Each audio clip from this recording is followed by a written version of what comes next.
Nunca pensé que alguien pudiera convencerte de que tu propia mente te está traicionando. No de golpe, no con gritos, sino con pequeñas frases, dichas con una calma que parecía amor. Todo empezó con detalles insignificantes. O al menos, eso creí. ¿No te acuerdas?, me dijo una mañana mi marido mientras cerraba el cajón de la cocina. Te lo expliqué ayer.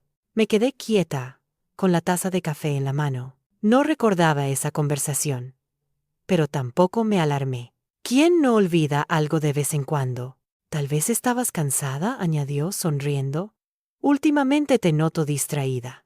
Esa fue la primera semilla. Los días siguientes empezaron a aparecer pequeños vacíos, objetos que yo juraba haber dejado en un sitio y aparecían en otro, notas que no recordaba haber escrito, conversaciones que, según ellos, ya habíamos tenido, pero que en mi cabeza no existían. Cuando preguntaba, siempre había una explicación. Te lo dije la semana pasada. Lo hablamos por la noche, ¿no te acuerdas? Estabas muy nerviosa ese día. Quizá por eso no lo recuerdas. Nunca había reproche, nunca enojo, solo preocupación. Y eso era lo más peligroso, porque cuando alguien te mira con lástima, empiezas a dudar de ti misma. Empecé a observarme, a vigilar mis pensamientos, a preguntarme si siempre había sido así. Mi hermana también se unió a esa preocupación silenciosa. No quiero asustarte, me dijo un día. Pero mamá empezó igual. Olvidos pequeños, confusiones. Sentí un frío en el estómago. No hablaban de estrés. No hablaban de cansancio. Hablaban de algo más grande, algo irreversible. A partir de ese momento, todo cambió. Si yo decía que no había dicho algo, me miraban con una mezcla de tristeza y paciencia. No pasa nada, decían. No es tu culpa. Pero esas palabras pesaban más que cualquier acusación. Empecé a escribir cosas, fechas, pequeños recordatorios. No porque creyera estar perdiendo la memoria, sino porque necesitaba probarme a mí misma que todavía era real. Una noche, anoté claramente en una libreta. He dejado las llaves sobre la mesa del recibidor. Al día siguiente, las llaves estaban en el cajón del baño. Cuando pregunté, mi marido suspiró. Cariño, estaban ahí desde ayer. Sentí como algo se rompía dentro de mí. Esa noche no dormí. Por primera vez, una pregunta apareció con claridad en mi mente. ¿Y si no soy yo el problema? Pero inmediatamente la descarté. ¿Quién haría algo así? ¿Quién jugaría con la mente de otra persona? No quería pensar mal. No quería ser paranoica. Ellos contaban con eso. Las semanas pasaron y la presión aumentó. Me acompañaban a todas partes. Por si te desorientas, por si te olvidas. Incluso sugirieron ver a un médico. Es mejor prevenir, dijo mi hermana.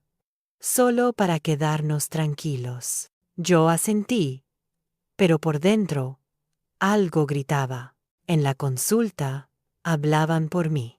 Respondían antes de que yo pudiera abrir la boca. Últimamente, confunde fechas. Se contradice mucho. A veces no recuerda lo que dijo hace unas horas. Yo intentaba explicar, pero cada vez que dudaba un segundo, ellos intercambiaban miradas. El médico frunció el ceño. ¿Ha tenido episodios de ansiedad? Mi marido respondió sin mirarme. Muchos. Salí de ahí, sintiéndome pequeña, insegura, culpable. Esa noche, mientras todos dormían, volví a abrir la libreta. Leí mis notas una por una. Eran claras, coherentes, cronológicas. No eran las notas de una mujer que pierde la memoria. Eran las notas de alguien que intenta defenderse. Y entonces ocurrió algo que lo cambió todo. Encontré una página arrancada. Una página que yo recordaba perfectamente haber escrito. No estaba perdida. Había sido arrancada. Sentí un escalofrío. Por primera vez, dejé de preguntarme si estaba perdiendo la memoria y empecé a preguntarme quién necesitaba que yo lo creyera. Cerré la libreta con cuidado. No lloré. No grité. No confronté a nadie. Solo tomé una decisión silenciosa. Si estaban jugando con mi mente, yo iba a jugar con su confianza. Y esta vez, no dejaría pruebas al alcance de cualquiera. Después de aquella noche, entendí algo fundamental. Si quería sobrevivir a ese juego, no podía defenderme abiertamente. Tenía que parecer débil. Así que hice lo contrario de lo que mi instinto gritaba.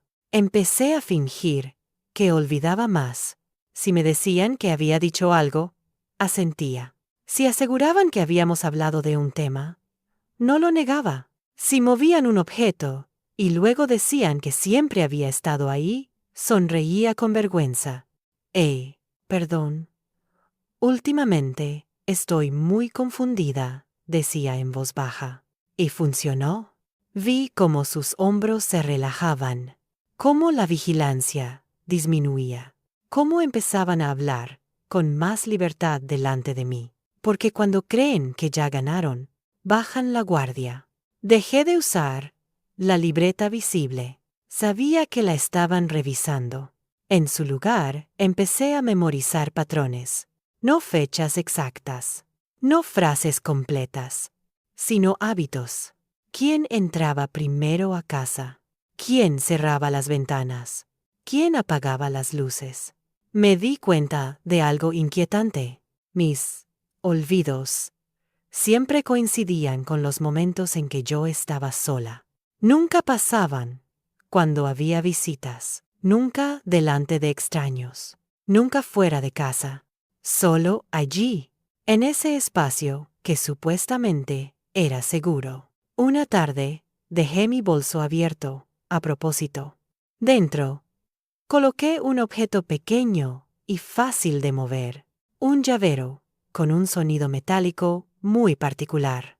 Lo dejé sobre la mesa. Salí a la habitación. Esperé. Escuché pasos, el tintinear del metal. Cuando volví, el llavero ya no estaba. No pregunté nada.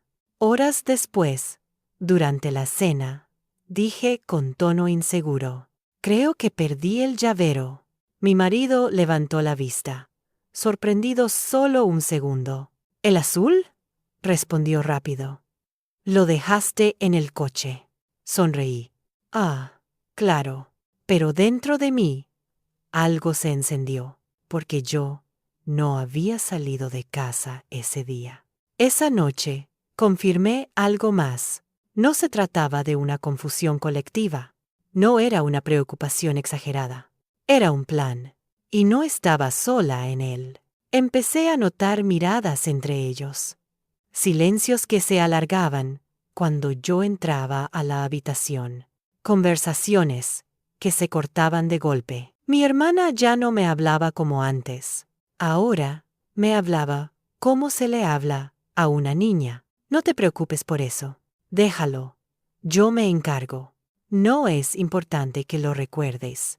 Cada frase me borraba un poco más. Un día encontré un sobre la mesa del salón. No estaba oculto. Eso fue lo que más me inquietó. Dentro había folletos, información sobre clínicas, terapias, centros especializados. Mi nombre estaba escrito a mano en uno de ellos. Sentí una presión en el pecho. Cuando pregunté, no se molestaron en negar nada. Es solo por si acaso, dijo mi marido. Para ayudarte. Ayudarme.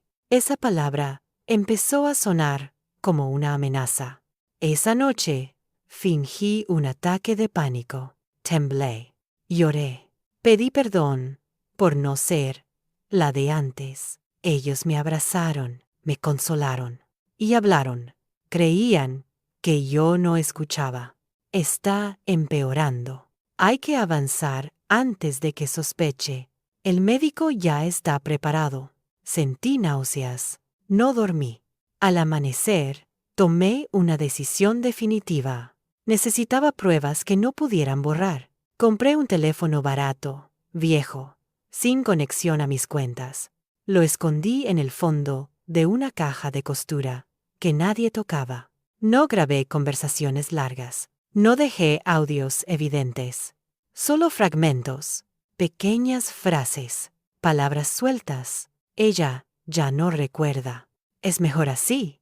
No se dará cuenta. Cada grabación era un clavo. No los iba a usar aún. No. Primero necesitaba entender por qué. ¿Qué ganaban haciéndome creer que estaba perdiendo la memoria? La respuesta llegó antes de lo que imaginaba. Una tarde, mientras limpiaba un cajón, encontré documentos antiguos, papeles legales, copias. Entre ellos, uno me hizo temblar.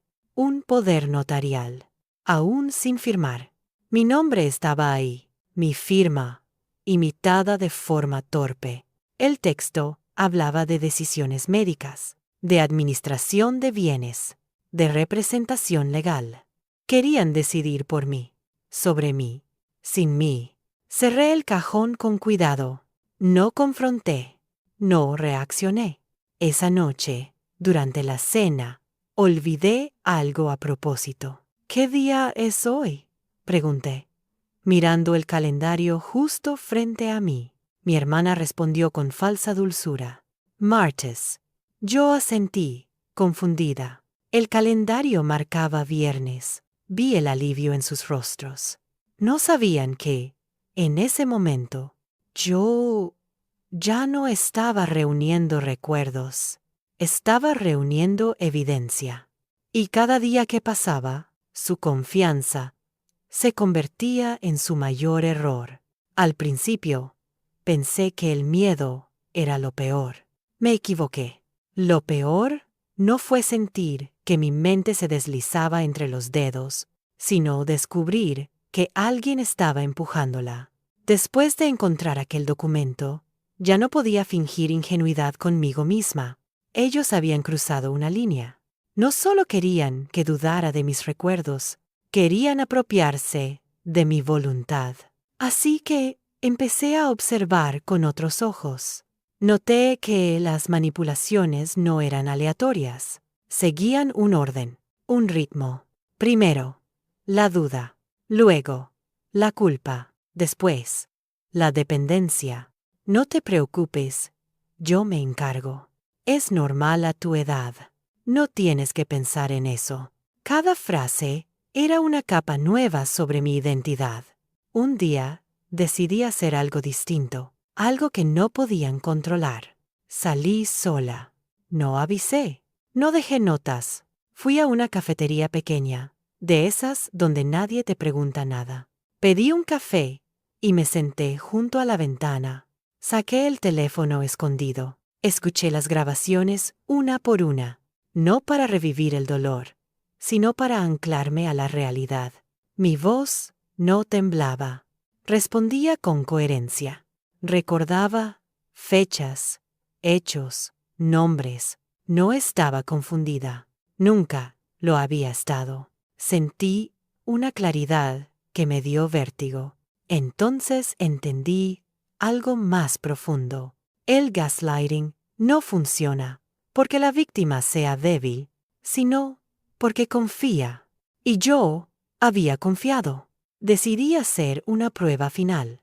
Volví a casa y mencioné algo falso. Un detalle inexistente. Mañana tenemos cita con el médico, ¿verdad?, dije con aparente despiste. Mi marido levantó la vista apenas un segundo. Sí, claro. Mi hermana asintió. Te lo dijimos ayer. No había cita. Nunca la hubo. Ese fue el momento exacto en que dejé de sentir miedo y empecé a sentir determinación. Esa noche escribí todo, no en papel, en mi mente.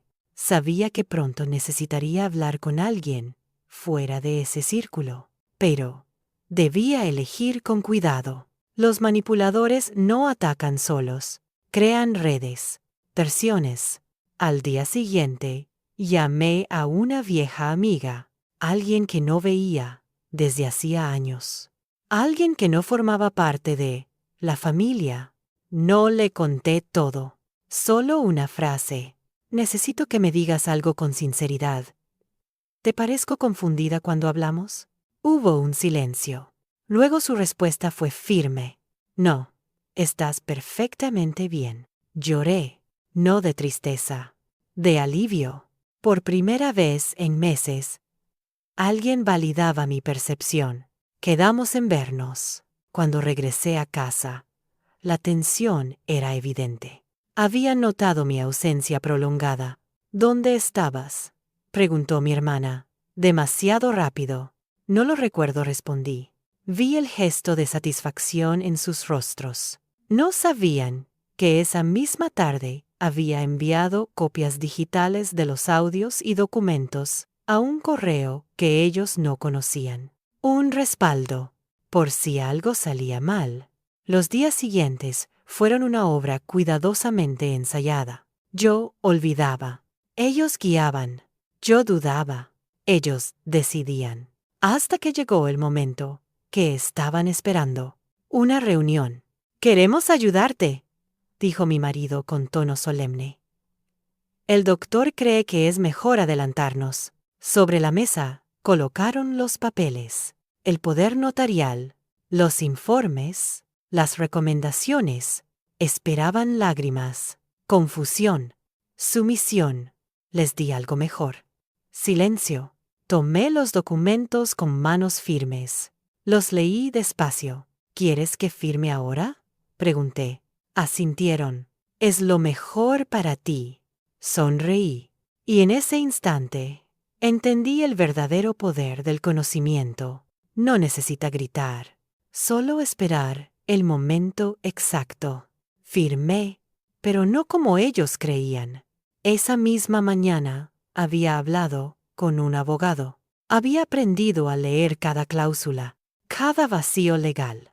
Lo que firmé no les daba control, lo revertía. No lo sabían aún. Me levanté, los miré uno por uno y dije: «Gracias por preocuparse tanto por mí». Esa noche, mientras dormían tranquilos, creyendo haber ganado, yo preparaba el último movimiento. No iba a confrontarlos con gritos, ni con escenas.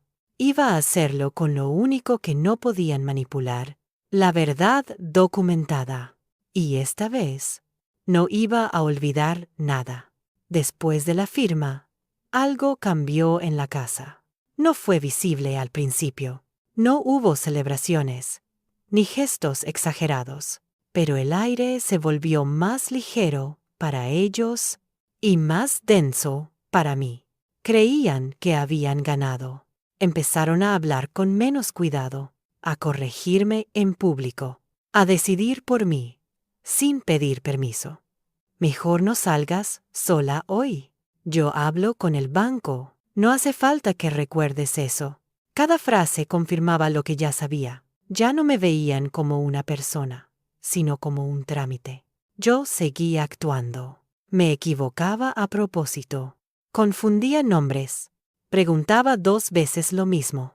Y mientras ellos se relajaban, yo escuchaba. Aprendí a quedarme callada en el momento exacto, a no reaccionar cuando decían algo importante, a fingir que no entendía palabras clave: abogado, clínica, plazos. Una tarde, mientras creían que dormía, los escuché hablar en la cocina. «Tenemos que apurarnos», dijo mi hermana. «Antes de que alguien haga preguntas». «El médico ya está de nuestro lado», respondió mi marido. «Con el informe adecuado, nadie va a dudar». Mi corazón latía con fuerza, pero mi cuerpo permaneció inmóvil. No estaban preocupados por mi salud. Estaban preocupados por el tiempo. Eso lo cambió todo. Al día siguiente pedí acompañarlos a una cita, para no sentirme sola. Aceptaron sin dudar. Les gustaba que dependiera de ellos. En la consulta, el médico habló mirando más a mi marido que a mí. «Los síntomas son claros», dijo. desorientación, lagunas, dificultad para sostener decisiones complejas. Yo asentí lentamente. ¿Eso significa que no puedo decidir por mí misma?, pregunté con voz insegura. El médico dudó un segundo. Solo uno. Depende, respondió, de la evolución. Ese segundo fue suficiente, porque aprendí algo crucial. No estaba todo tan cerrado como ellos creían. Esa misma tarde, usando el teléfono escondido, grabé una conversación corta con el médico. No una acusación, solo una pregunta bien formulada. Doctor, ¿usted cree que entiendo lo que digo ahora mismo? Sí, respondió sin pensarlo. Está perfectamente consciente. Guardé ese audio como si fuera oro. Los días siguientes fueron un ejercicio de paciencia extrema. Yo parecía cada vez más ausente. Ellos, cada vez más confiados. Hasta que cometieron el error más grande. Hablaron delante de alguien más. Un primo lejano vino de visita. No sabía nada. No estaba involucrado. Durante la cena, mi hermana dijo sin cuidado: «Desde que firmó, todo es más fácil». El primo frunció el ceño. ¿Firmó qué? Hubo un silencio incómodo. Cosas de familia, respondió mi marido rápido. Yo levanté la vista, confundida. ¿Firmé algo?, pregunté. El primo me miró con atención. No con lástima, con duda. Esa noche me escribió en privado. «Oye, ¿estás bien? Hoy estabas muy clara». Le respondí con una sola frase: «Necesito que guardes algo por mí, por si acaso». Aceptó. Le envié copias de todo: audios, documentos, fechas, nombres. Otro respaldo, porque cuando juegan con tu mente, la redundancia es supervivencia. Los manipuladores creen que controlan cuando aíslan, pero no cuentan con la paciencia de alguien que observa en silencio. Una madrugada escuché a mi marido hablando por teléfono. «Sí, ya está hecho. Legalmente, no puede deshacerlo sola». No, no recuerda nada. Apreté los puños, no por rabia, por claridad. Ese mismo día, pedí ir al baño sola en un centro comercial.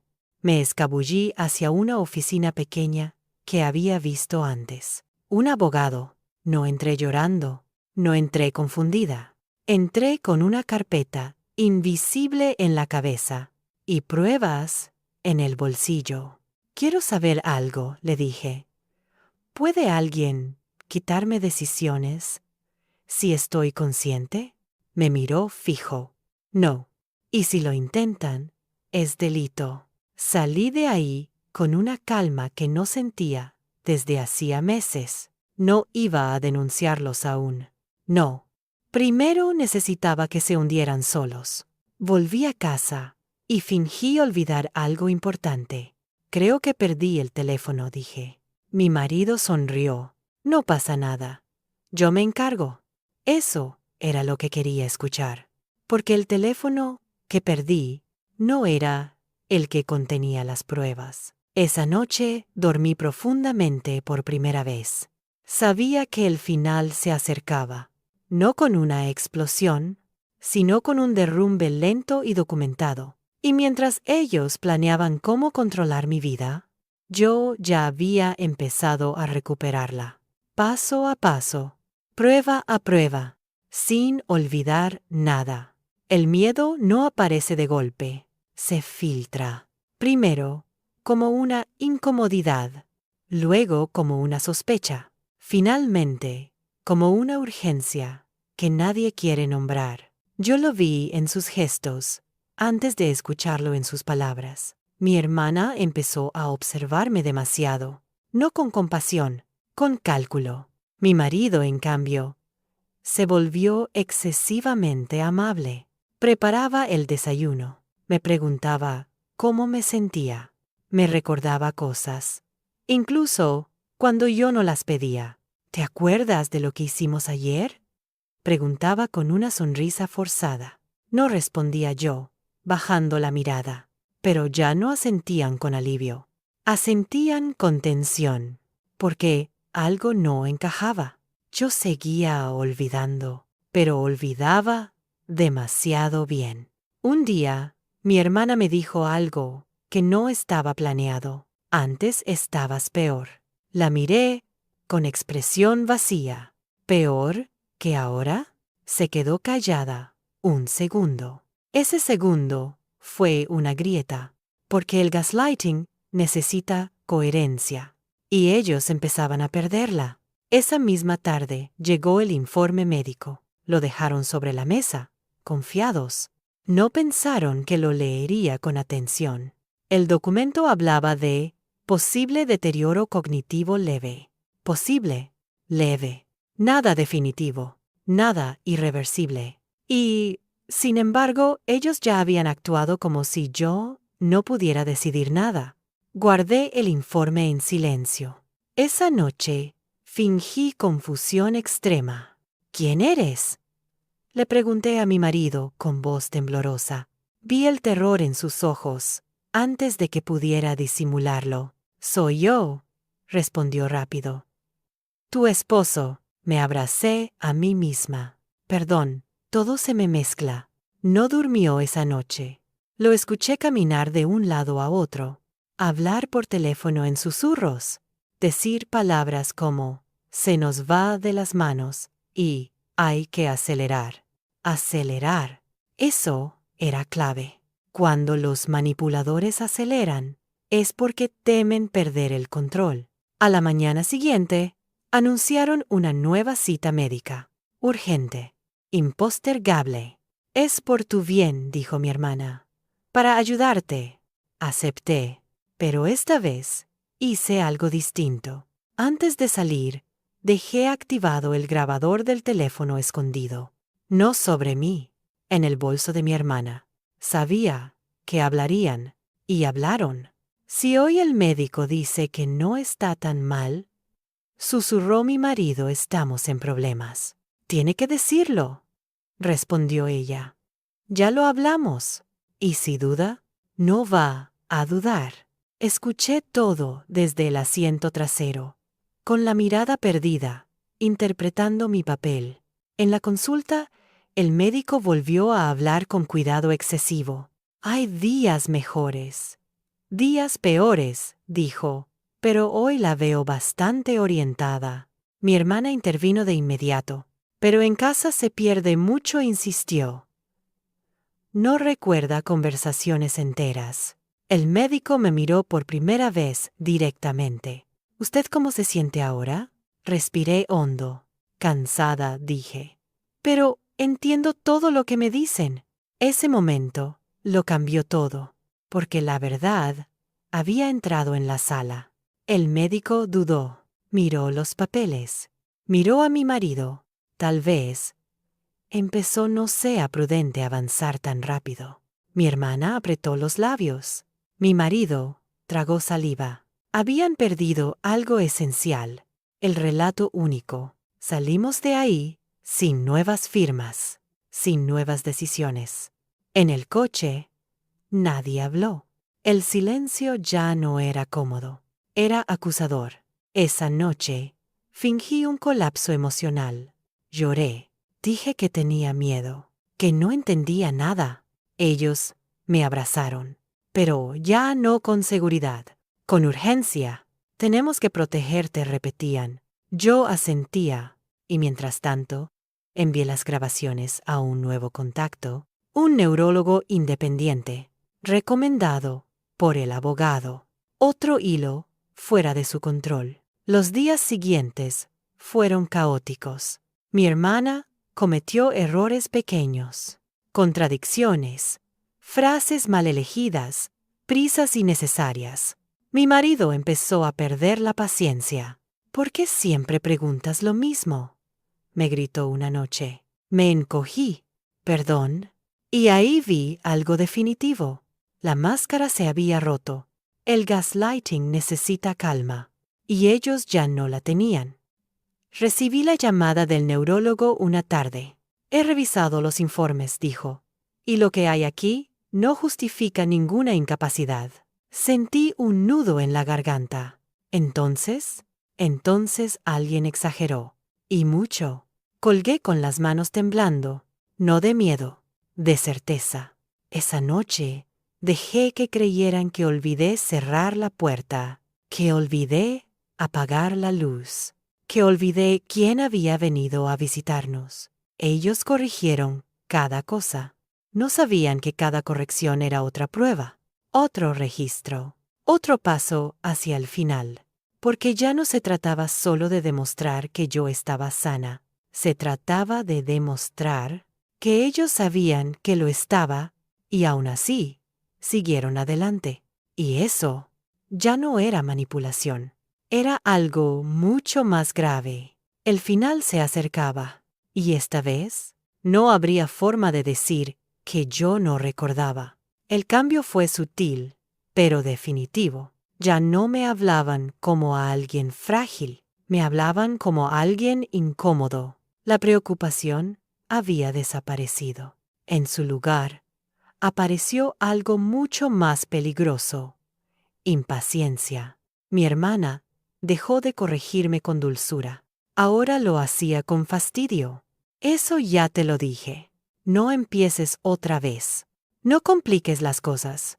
Mi marido, en cambio, optó por el silencio. Un silencio denso, cargado. Ya no me preguntaba cómo estaba. Ya no fingía interés. Observaba. Y cuando alguien observa así, es porque sabe que algo se le escapa. El informe del neurólogo llegó por correo electrónico una mañana. Lo leí sola, sentada en la cama, con el corazón acelerado. No había ambigüedades. No se observan signos de deterioro cognitivo. Paciente orientada en tiempo y espacio. Capacidad plena para tomar decisiones. Capacidad plena. Esa frase era dinamita. No la imprimí. No la guardé en casa. La reenvié inmediatamente a 3 contactos distintos. El abogado, mi amiga, el primo. Redundancia. Protección. Ese mismo día, decidí empujarlos un poco más. Durante el almuerzo, confundí algo de forma deliberada. ¿Hoy es miércoles?, pregunté, mirando directamente a mi hermana. Ella suspiró. No, es lunes. Era miércoles. Ah, claro, respondí. Siempre me pasa. Mi marido apretó la mandíbula. No corrigió. No quiso corregir. Y eso fue una señal clara. Ya no querían seguir sosteniendo la mentira. Esa noche, escuché una conversación que no estaba destinada a mí. Tenemos que cerrar esto ya, dijo mi hermana, antes de que empiece a hacer preguntas afuera. No puede probar nada, respondió él. No recuerda ni lo que desayuna. Sentí un escalofrío, no porque dudara de mí, sino porque entendí que su versión de mí ya estaba escrita y no coincidía con la realidad. Al día siguiente, mi hermana me acompañó, por seguridad, al banco. No porque yo lo pidiera, porque ella lo decidió. Mientras esperábamos turno, habló con la ejecutiva sin mirarme. Mi hermana está pasando por un momento delicado, dijo. Si hay algo que no entienda, yo me encargo. La ejecutiva me miró. ¿Es así? Sonreí con torpeza. A veces me cuesta, respondí. Pero antes de que mi hermana pudiera intervenir, añadí, por eso estoy aprendiendo a revisar todo con calma. Vi la sorpresa en su rostro. No esperaba esa frase. Salimos del banco sin cambios, sin firmas, sin movimientos. En el coche, el ambiente era tenso. No hacía falta decir eso, me reprochó mi hermana. ¿Decir qué?, pregunté. Que revisas todo. Bajé la mirada. ¿Eso está mal?, no respondió. Esa noche, mi marido explotó. No puedes seguir así, gritó. Confundes a la gente. Me encogí en el sofá. ¿Perdón? Pero ya no gritaba como alguien frustrado. Gritaba como alguien acorralado. Al día siguiente, recibí una llamada inesperada. El médico. Necesito hablar con usted, a solas, dijo. Sin intermediarios. Acordamos vernos en su consulta. No se lo conté a nadie. Entré tranquila. He recibido llamadas, me dijo. Apenas me senté. Presiones. Lo miré en silencio. Y no estoy cómodo con lo que está pasando. Respiré hondo. Doctor. Dije, ¿cree usted que estoy perdiendo la memoria? Me sostuvo la mirada. No, esa palabra fue más poderosa que cualquier informe. Entonces, continué. ¿Por qué permitieron que se me tratara como si no pudiera decidir? Bajó la vista. Fue un error. Error. Los errores también tienen consecuencias. Esa misma tarde, el abogado me llamó. Ya es suficiente, dijo. Tenemos base para actuar. Actuar. No confrontar. No explicar. Actuar. Volví a casa con una serenidad que ellos notaron de inmediato. ¿Dónde estuviste?, preguntó mi marido. No lo recuerdo, respondí, mirándolo fijo. Por primera vez, no sonrieron. Esa noche, prepararon una reunión familiar. Urgente. Impostergable. Tenemos que hablar, dijo mi hermana. Asentí. Claro. Sabía lo que venía. Pero ellos no sabían algo esencial. Yo ya no estaba reuniendo pruebas. Estaba eligiendo el momento. Porque el gaslighting solo funciona mientras la víctima duda. Y yo, hacía días, que ya no dudaba de nada. La reunión familiar no se anunció como una confrontación. Se presentó como una conversación necesaria. Esa palabra siempre es peligrosa. ¿Necesaria para quién? ¿Para qué? ¿Y a qué costo? La mesa estaba preparada con cuidado, demasiado cuidado, tazas alineadas, sillas colocadas de forma simétrica, como si el orden pudiera compensar el caos que estaban a punto de desatar. Mi hermana fue la primera en hablar. Queremos ayudarte, dijo, con esa voz que ya había aprendido a odiar. Pero tenemos que ser realistas, realistas. Mi marido se sentó a su lado, sin mirarme. Esto ya no es solo una preocupación familiar, añadió. Hay profesionales involucrados. Yo asentí, lentamente. ¿Profesionales?, pregunté. ¿Cuáles? Se miraron entre ellos. No esperaban esa pregunta. El médico, respondió ella, y otras personas que saben de estas cosas. ¿Otras personas?, repetí. Silencio. Ese silencio fue el primer error. Últimamente has estado muy inestable, continuó mi hermana. ¿No recuerdas cosas importantes? ¿Cómo cuáles?, pregunté con calma. Mi marido intervino. Impaciente. Conversaciones. Decisiones. Días enteros. Lo miré fijamente. Dime una. Le pedí una sola. Parpadeó. Buscó ayuda. Ayer, dijo, no recordabas haber ido al banco. Porque no fui, respondí. Fuiste tú. La mesa se tensó. No. Empezó mi hermana. Eso no fue así. ¿Estás segura?, pregunté. ¿O es lo que necesitas que sea? Nadie respondió. Continué. ¿Recuerdan cuando dijeron que había firmado un poder notarial? Mi hermana asintió. Sí. ¿Y recuerdan cuando dijeron que yo no entendía lo que firmaba? Mi marido apretó los labios. Eso es lo que parecía. ¿Curioso?, dije, porque el neurólogo independiente dice lo contrario. El nombre cayó como una piedra. ¿Qué neurólogo?, preguntó mi hermana. Demasiado rápido. Uno que no eligieron ustedes. El silencio volvió, más pesado. Tengo informes, continué. Audios, fechas, testigos. Eso no prueba nada, dijo mi marido, elevando la voz. Siempre te gustó exagerar. Sonreí suavemente. No estoy exagerando, respondí. Estoy recordando. Ese fue el punto de quiebre. Mi hermana perdió la compostura. Esto no es un juego, gritó. Estás enferma y no lo aceptas. La miré sin miedo. No, dije. El juego fue hacerme creer que lo estaba. Saqué el teléfono viejo de mi bolso. No lo encendí. Solo lo dejé sobre la mesa. No necesitaba reproducir nada. El miedo ya estaba ahí. ¿Qué es eso?, preguntó mi marido. Una copia, respondí, de todo lo que dijeron cuando creían que yo no entendía. Mi hermana se levantó de golpe. Eso es ilegal. No. Dije, ilegal es usar un diagnóstico falso para controlar a alguien.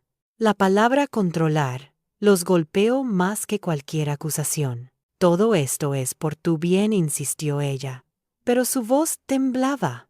Entonces explíquenme esto, dije. ¿Por qué hablaron con el banco sin mí? ¿Por qué intentaron acelerar trámites? ¿Por qué el médico recibió llamadas antes de verme? Cada pregunta era un clavo. Mi marido golpeó la mesa. «Porque no confiamos en ti», gritó. Ahí estaba, por fin. «Gracias», respondí por decirlo en voz alta. La reunión se desintegró. Gritos, acusaciones, frases dichas sin pensar. Siempre fuiste difícil, nunca te adaptaste. Esto es culpa tuya. Yo escuché todo, no para responder, para confirmar. Cuando se quedaron sin argumentos, mi hermana dijo lo que más temía. Si no aceptas ayuda, tendremos que tomar otras medidas. ¿Cuáles?, pregunté. Legales. Asentí. Perfecto. No esperaban esa respuesta. Yo ya lo hice. Me levanté. El abogado está al tanto. Continué, el neurólogo también. Y hay personas fuera de esta casa que saben exactamente lo que está pasando. El pánico se instaló definitivamente. ¿Desde cuándo?, preguntó mi marido, casi en susurro. Desde el día en que decidí dejar de defenderme y empecé a observarlos. Salí de la habitación sin mirar atrás. Esa noche no dormí allí. Me fui a casa de mi amiga. Por primera vez en meses, dormí profundamente. Al día siguiente, comenzaron las llamadas. Mensajes contradictorios, disculpas a medias, amenazas disfrazadas de preocupación. No respondí, porque ya no se trataba de convencerlos. Se trataba de cerrar el círculo. Y ellos, por primera vez, entendieron algo que jamás habían considerado, que la mujer, a la que intentaron borrar, era la única que había estado prestando atención todo el tiempo. La verdadera caída no empezó con gritos. Empezó con papeles, con sellos, con fechas, con nombres escritos, donde antes solo había palabras dichas al oído. El día que presenté la denuncia formal, no sentí alivio. Sentí una calma extraña, como si mi cuerpo hubiera estado esperando ese momento durante meses. El abogado fue claro. No se trata solo de manipulación emocional, dijo. Aquí hay indicios de abuso psicológico, intento de incapacidad forzada y posible fraude. Fraude. Esa palabra cambió todo, porque hasta ese momento, mi familia todavía podía refugiarse en la excusa del «queríamos ayudar». El fraude no ayuda. El fraude delata intención. Firmé los documentos sin temblar. Cada firma era un recuerdo que ya no podían borrar. Mientras tanto, ellos empezaban a desmoronarse. Mi hermana fue la primera en reaccionar. No con disculpas, con negación. «Esto es una locura», dijo a todo el que quiso escucharla. Ella siempre fue inestable. Pero esta vez, nadie asentía tan rápido, porque cuando la versión llega acompañada de informes médicos contradictorios, grabaciones y testigos, la palabra «inestable» pierde fuerza. Mi marido optó por otra estrategia. El silencio absoluto. Dejó de llamarme. Dejó de escribir, como si desaparecer pudiera borrar lo que ya estaba en marcha. No podía. El neurólogo independiente entregó su informe oficial. Negro sobre blanco. Capacidad cognitiva intacta. Orientación completa. Sin signos de deterioro. Ese documento fue enviado directamente a las autoridades competentes. El médico que había colaborado antes empezó a distanciarse. Primero con excusas, luego con rectificaciones. Tal vez interpreté algunas cosas de forma precipitada, dijo en una declaración posterior. Precipitada. La palabra elegante para cedí a la presión. La casa, mientras tanto, se vaciaba de voces. Ya no había reuniones improvisadas. Ya no había conversaciones necesarias. Solo puertas cerradas y miradas evitadas. Una tarde volví a recoger algunas cosas. Mi marido estaba allí. Nos miramos durante unos segundos eternos. Nunca pensé que llegarías tan lejos, dijo finalmente. No había enojo en su voz. Había algo peor. Incredulidad. Nunca pensaste que recordaría, respondí. No lo negó. Creí que era lo mejor, dijo para todos. Para ti, corregí, y para quienes te convenían. No hubo réplica. Esa fue la última conversación directa que tuvimos. Mi hermana, en cambio, siguió luchando. Llamó a abogados. Buscó opiniones. Intentó desacreditarme en círculos familiares. Pero el relato ya no le pertenecía. Cuando alguien necesita convencer demasiado, es porque la verdad ya no camina a su lado. Los procesos avanzaron lentamente, como siempre ocurre cuando la ley entra en juego. Pero avanzaron. Cada citación era una grieta más en su seguridad. Cada requerimiento de información, una presión nueva. Yo no celebraba, observaba, porque entendí algo fundamental. El gaslighting no se rompe con rabia, se rompe con consistencia. Un día, recibí un mensaje de un familiar lejano. Ahora entiendo por qué estabas tan callada, decía. Ese mensaje valió más que cualquier disculpa. Mi hermana cometió el error final cuando intentó contactar al neurólogo para aclarar su informe. Quedó registrado. Mi marido cometió el suyo al enviar un correo donde hablaba de apurar trámites antes de que ella cambie de opinión. También quedó registrado. Las palabras escritas no se pueden reinterpretar con facilidad. Una mañana, recibí la llamada del abogado. Tenemos suficiente, dijo, para avanzar al siguiente nivel. No pregunté cuál. Lo sabía. Ese mismo día, una notificación oficial llegó a la casa. No a la mía, a la de ellos. No estuve presente cuando la leyeron, pero supe exactamente qué sintieron, porque yo ya había pasado por ahí. Confusión, miedo, rabia. La diferencia era que yo no había hecho nada malo. Mi hermana me llamó esa noche. Esto se te fue de las manos, dijo con voz rota. ¿Qué quieres ahora? Pensé unos segundos antes de responder. Quiero que se diga la verdad, respondí en los lugares donde ustedes dijeron mentiras. Silencio. ¿Y después? Después, nada. Eso fue lo que más la desarmó. No quería su dinero. No quería su perdón. No quería su cariño forzado. Solo quería que no volvieran a hacerlo con nadie más. Colgué sin despedirme.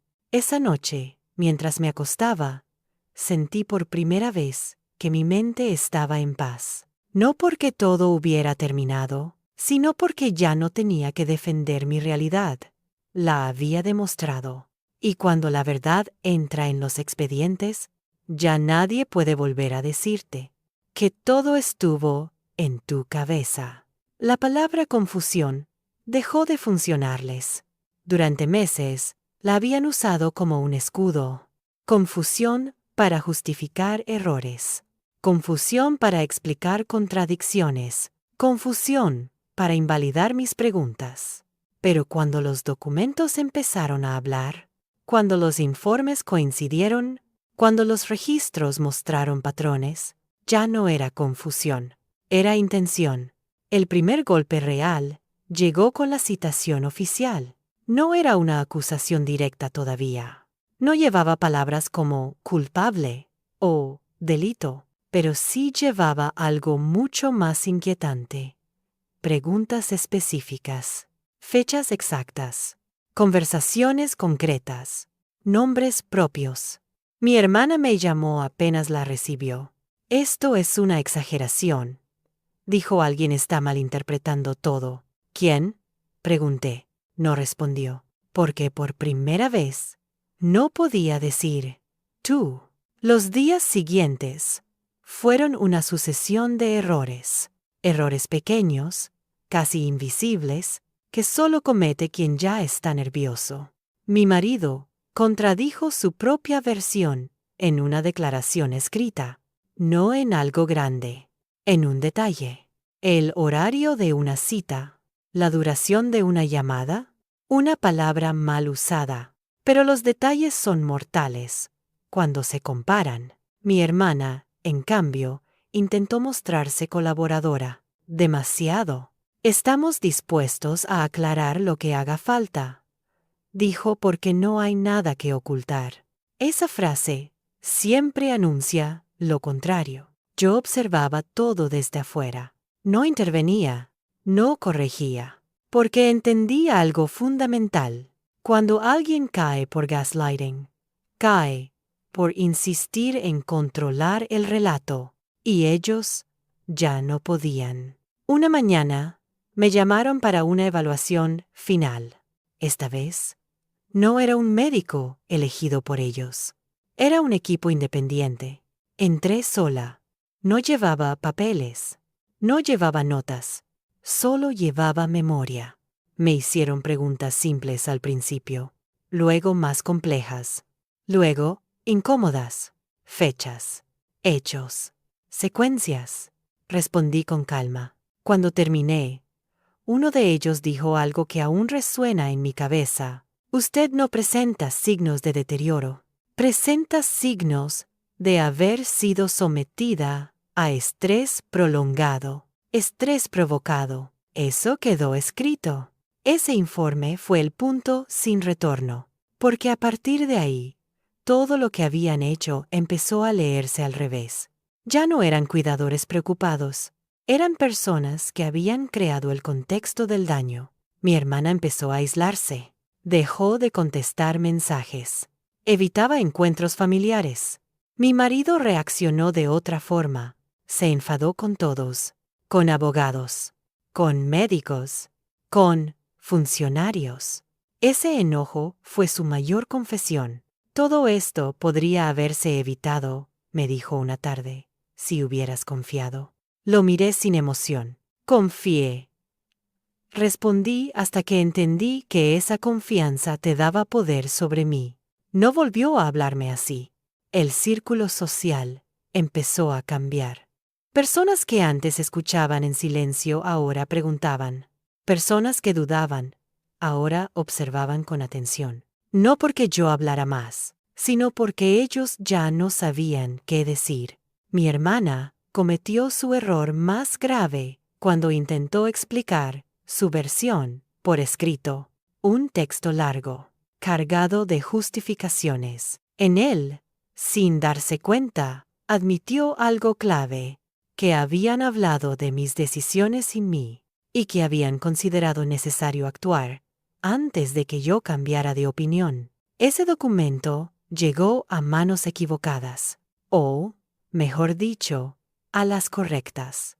A partir de ahí, la palabra gaslighting dejó de ser teórica. Se convirtió en evidencia contextual. Una noche, recibí un mensaje de mi marido. No era mi intención hacerte daño. Leí la frase varias veces. No respondí, porque por primera vez no hablaba de mi memoria, ni de mi salud, ni de mi confusión. Hablaba de daño. Y eso significaba que ya no podía negar lo que había hecho. El proceso avanzaba lento, pero firme. Como todo lo que no se puede revertir, yo no celebraba. No esperaba un castigo ejemplar. Solo esperaba el cierre correcto. Una tarde me senté frente al espejo y me observé largo rato. Busqué rastros de la mujer, que dudaba de sí misma. No la encontré. Había cansancio. Había cicatrices invisibles. Pero no había confusión. Comprendí algo tarde, pero para siempre. El gaslighting no te quita la memoria. Te quita la confianza en tu percepción. Y recuperarla es la forma más profunda de venganza. Mi hermana me llamó una última vez. ¿Qué va a pasar ahora?, preguntó. Pensé antes de responder. Ahora, dije, cada uno va a cargar con lo que dijo cuando creyó que yo no entendía. No lloró, no gritó, solo colgó. Esa fue la confirmación final. El final ya estaba escrito, no con palabras duras, no con escenas dramáticas, sino con algo que ellos nunca pudieron manipular del todo: la coherencia de la verdad cuando se la deja hablar sola. Después de la última evaluación, ya nadie volvió a usar la palabra confusión delante de mí. No porque no quisieran, sino porque ya no se atrevían. El lenguaje cambió primero, y cuando el lenguaje cambia, es porque el poder también lo hace. Mi hermana empezó a medir cada frase. Mi marido dejó de hacer afirmaciones y comenzó a hacer preguntas. No para entenderme, sino para calcular. ¿Recuerdas cuándo fue la última vez que hablamos del banco? ¿Estás segura de que eso pasó así? No eran dudas genuinas. Eran intentos desesperados de reconstruir una versión que ya no se sostenía. Yo respondía con precisión quirúrgica, sin emoción, sin ironía, porque entendí algo clave. Cuando el manipulador pierde el control, necesita que la víctima pierda la calma, y yo no se la iba a dar. El proceso legal seguía su curso, lento como una marea que no se puede detener. Cada notificación era un recordatorio de que ya no estaban solos con su relato. Había terceros, había registros, había coherencia. Una mañana, el abogado me llamó temprano. «Hay algo nuevo», dijo, «y no les va a gustar». Escuché en silencio. El médico que colaboró al principio está intentando corregir su testimonio, pero lo está haciendo tarde y mal. Tarde y mal. Porque las primeras palabras siempre pesan más que las correcciones forzadas. Ese mismo día, mi hermana apareció sin avisar. No entró, se quedó en la puerta. «Tenemos que hablar», dijo. La dejé pasar. Se sentó rígida, con las manos juntas. No me miraba a los ojos. «Esto se nos fue de las manos», admitió por primera vez. No respondí. «Nunca quisimos hacerte daño», continuó. «Solo queríamos ayudarte, ayudarte». Esa palabra, repetida tantas veces, había perdido todo significado. «Ayudar no es decidir por otro», dije, ni borrar su voz. Tragó saliva. «¿Qué quieres que haga ahora?», preguntó. Pensé unos segundos. «Nada», respondí. «Ya hiciste suficiente». Eso la desarmó más que cualquier reproche, porque no había una acción que pudiera reparar lo que se había roto. Mi marido reaccionó de forma distinta. Empezó a victimizarse. «Ahora todos me miran como si fuera un monstruo», me dijo una noche, cuando solo estaba tratando de protegerte. Lo miré con calma. «¿Protegerme de qué?», pregunté. No respondió. Porque nunca se trató de protección, se trató de control cómodo. Los días pasaron, y el ambiente se volvió irrespirable. No había discusiones, pero tampoco normalidad. Solo una espera tensa. Esperaban que me cansara, que retrocediera, que aceptara arreglarlo en privado. No entendían que el daño ya no era privado. Una tarde, recibí la citación definitiva. No era un juicio aún. Era algo previo, pero decisivo. Una audiencia de evaluación del proceso. Mi hermana se derrumbó al enterarse. Esto ya es demasiado.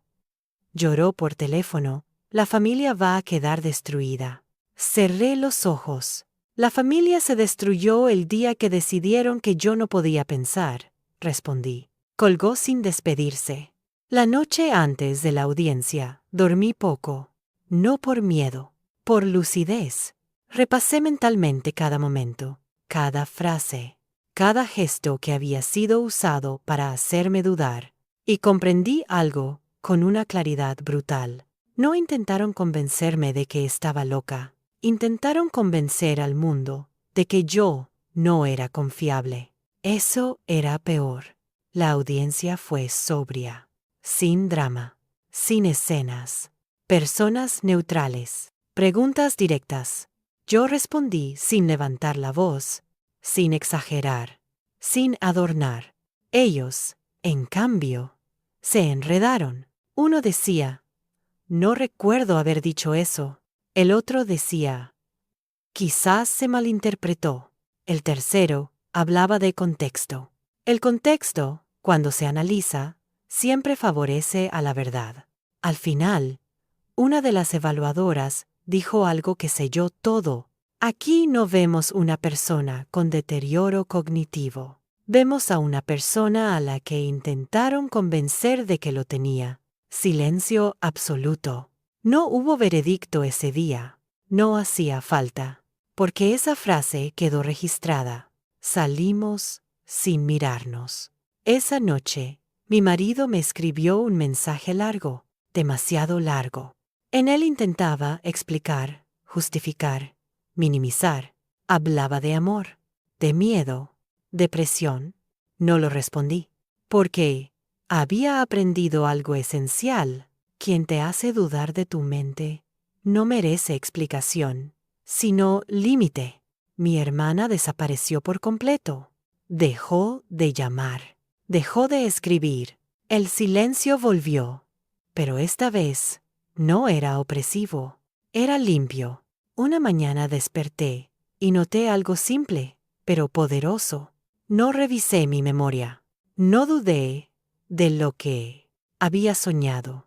No me pregunté si había olvidado algo. Simplemente existí y entendí que esa era la verdadera victoria. No verlos caer. No ganar un proceso. No demostrar que tenía razón, sino recuperar la certeza de que mi percepción era válida. Ellos perdieron algo que nunca supieron valorar, mi silencio, porque mientras creyeron que no entendía, yo estaba aprendiendo, y cuando entendí, ya era demasiado tarde para ellos. Hay un instante preciso en el que las personas que manipulan dejan de intentarlo, no porque se arrepientan, sino porque se dan cuenta de que ya no funciona. Ese instante llegó sin aviso. No hubo una llamada. No hubo una amenaza. Solo una ausencia total de control. Mi hermana dejó de intentar explicarse. Mi marido dejó de justificarse. Ambos comprendieron, al mismo tiempo, que cualquier palabra nueva solo podía empeorarlo todo. Y cuando el manipulador se queda sin discurso, solo le queda el peso de lo que ya dijo. Los documentos seguían su curso. Cada semana aparecía una nueva notificación. No eran acusaciones todavía, pero sí advertencias claras. El lenguaje había cambiado. Ya no hablaban de olvidos. Ya no hablaban de confusión. Ahora aparecían términos como presión indebida, influencia, contexto creado. Palabras que no se pueden borrar con sonrisas. Una mañana, mi abogado me llamó con un tono distinto. Están pidiendo una mediación, dijo, pero no para ayudarte, sino para protegerse. Protección tardía. ¿Qué significa eso? Pregunté. Que ya no discuten si estabas bien o mal, respondió. Discuten cuánto sabías. Esa frase lo resumía todo. Ya no podían decir que yo estaba perdiendo la memoria. Ahora temían que hubiera recordado demasiado. Acepté la mediación, no porque creyera en ella, sino porque sabía que ahí se cometerían errores. La sala era neutral, fría, sin fotos familiares, sin recuerdos. Mi hermana evitaba mirarme. Mi marido no dejaba de mover las manos. El mediador habló de conciliación, de malentendidos, de reconstruir vínculos. Yo escuché. Cuando me dieron la palabra, dije solo una cosa. No estoy aquí para reconstruir nada. Estoy aquí para que quede claro qué pasó. El mediador carraspeó. Quizá podríamos empezar por cómo se sintió usted. Lo interrumpí con suavidad. No se trata de cómo me sentí, dije, sino de lo que hicieron mientras creían que yo no entendía. Silencio. Mi hermana habló entonces. Nunca fue nuestra intención manipularte. La miré por primera vez directamente. La intención no cambia el método, respondí, ni el daño. Mi marido bajó la cabeza. Pensamos que era lo mejor, murmuró. Eso es lo que siempre piensa quien decide por otro, dije sin preguntarle. No levanté la voz, no acusé, no hacía falta, porque todo lo que decía estaba respaldado por hechos, audios, informes, correos. El mediador intentó suavizar. Tal vez hubo exceso de protección. No, respondí. Hubo un plan. Esa palabra cayó pesada. Plan. Mi hermana se removió en la silla. Eso es una acusación muy grave. No, dije, es una descripción. Saqué una copia de un correo. Solo uno. No el más fuerte. No el más incriminatorio. El más claro. En él, mi marido escribía: hay que avanzar antes de que ella empiece a hacer preguntas. No había interpretación posible. El mediador guardó silencio durante varios segundos. Esto cambia el enfoque, dijo finalmente. Ahí terminó cualquier intento de arreglo. Salimos de la sala sin acuerdo. Pero yo no me sentí frustrada. Me sentí liberada. Porque por primera vez ya no necesitaba que nadie creyera mi versión. Estaba escrita. Los días posteriores fueron extrañamente tranquilos. Mi hermana dejó de llamarme. Mi marido envió un último mensaje, corto, casi administrativo. Lamento cómo se dieron las cosas. No respondí, no porque no tuviera palabras, sino porque ya no tenían destinatario. Empecé a reconstruir mi rutina, no como antes. Mejor. Salía sola. Tomaba decisiones sin explicarlas. Confiaba en mis recuerdos, sin cuestionarlos. A veces, todavía me sorprendía, revisando 2 veces algo, pero ya no por duda, por hábito. Un hábito que se estaba yendo.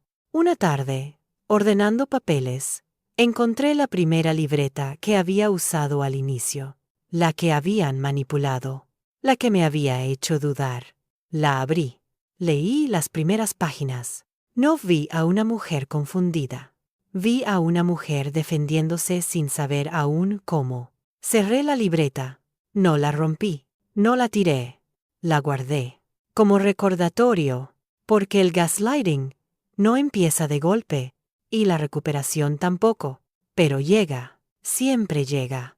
Y cuando llega, quien intentó borrar tu mente, descubre algo que nunca consideró.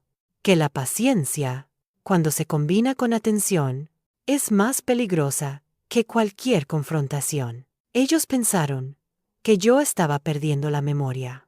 No entendieron que lo que estaba perdiendo era el miedo a recordar. Después de todo, nadie fue a la cárcel. Nadie apareció esposado en las noticias. No hubo un final espectacular. Y sin embargo, todo cambió. Mi hermana dejó de hablar de mí. Mi marido dejó de explicar lo que había hecho. Ambos entendieron que ya no podían controlar el relato, porque el relato había quedado escrito en lugares donde ellos no mandaban. Yo tampoco volví a hablar del tema. No por miedo, por claridad. Aprendí algo que nadie te enseña. Cuando juegan con tu mente, la victoria No es que te crean, es que ya no necesites que te crean. Durante mucho tiempo pensé que tenía que demostrar que no estaba perdiendo la memoria, que tenía que convencer, que tenía que explicarme. Hoy sé que ese era el último truco del gaslighting, porque quien duda de sí mismo se queda atrapado, y quien deja de dudar sale. No recuperé una familia, no recuperé una relación, pero recuperé algo mucho más importante, mi percepción. Ya no reviso mis recuerdos con miedo, ya no me disculpo por estar segura, ya no permito que nadie decida por mí, por mi bien. Ellos perdieron algo que nunca entendieron del todo, mi silencio obediente, porque mientras creían que yo olvidaba, yo estaba aprendiendo. Y cuando finalmente entendí el plan, ya era demasiado tarde para ellos.